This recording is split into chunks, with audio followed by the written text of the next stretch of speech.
Okay, it's day 35. You can see the house buildings, the house office buildings behind me. I do have a new coat. Thank you to a viewer and contributor in San Francisco. I appreciate it incredibly. It's so nice. Columbia Sportswear, man, Portland, Oregon, beautiful. So behind me, we've got Canon, the Claw. You got the Claw. And then we've got Longworth, and then down there we've got Rayburn, where all the action happens in our story. That's where the Becerra server is. That's where the John Wilkes Booth, bag operation happens this April. So what we're going to do is we're going to build 3D models for all of the trial, for the DNC trial and the Podesta trial. Now, I thought that would take a long time. People have already found all the models. They already exist. We already have 3D printers to print everything for the courtroom. I saw this in Benghazi. It was very effective. So, and we also have one of the Capitol. And I want as realistic a 3D model as possible to continually remind the people in the trial that this is a spy ring in Congress. This isn't a spy ring down at the local hardware store. This is a spy ring in Congress.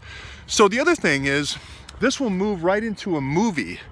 What we want to do is there's 3 parts to the movie. All stories have a beginning, a middle, and an end, not necessarily in that order, right? I can't remember who said that, Euripides or somebody.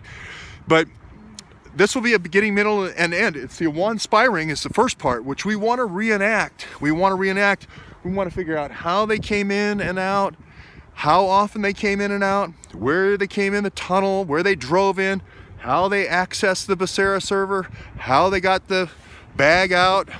All the night of the inauguration burglaries, we want to reenact that so the jury can see it and just sit back and just see it as it happened. And we'll just make changes. So that's why it has to be computer, that's why it has to be virtual. I'll just shoot this way.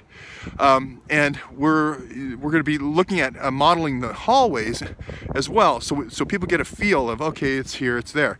And then the defense also can react to that and say, well, yes, I admit to that, let's move on. And they're just trying to do judicial economy where we don't spend a lot of time arguing over facts. We get straight to the issues of law. We don't argue a lot over the evidence and so forth. So, and it helps witnesses as well. Witnesses, when they see the actual things being recreated in front of them, they go, no, it's not quite like that. It's a little bit over to the left. Now, Prisma, we have a lot of this stuff, this kind of video, from a lot of different angles, and we can recreate 3D from that. I want to crowdsource the additions. I mean, this is a story, it's a movie that will eventually become, the first part is the Awans, the second part is really the journalists. Luke Rosiak, Thomas Paine, Heather Cagill, you could argue for her, Breitbart, it's all these different journalists that have helped along the way move this story forward. And really the third part is the two intermingle. The two are actually interacting now. I'm actually, going to file a motion to oppose right now because of all the things I just talked about. They don't want to accept service, and they want to destroy the hard drives, and they want to illegally break into the network after they've been banned from the network, and they want to do all the 5,100 illegal logins with terabytes of information going to Pakistan, along with hundreds of money transfers, and they want to spend 2 or 3 months a year there when they're making 160,000 up here.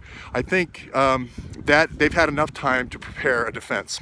Plus, they've also had a time to prepare for their criminal trial, which is basically the same facts. Okay, so that's it. Going to file the motion. We'll talk to you soon.